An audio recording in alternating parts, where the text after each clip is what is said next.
graduation in 2016 BSc IT.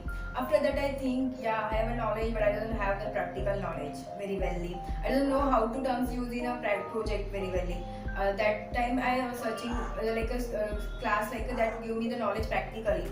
That time I heard about the squad by my friends and after that I joined it. Staff is a too good, ready to help us anytime, anywhere. And the Excel activity that helps you too much, that give the that increase your performance also. Placement team is a too good, they help us anytime, they're very friendly, they improve our the performance, our confidence all the time. They try to build up our confidence all the time. By when we go for the interview, they first of all give the fresh up key, first of all how to confidence increase, and after that I will very well with them.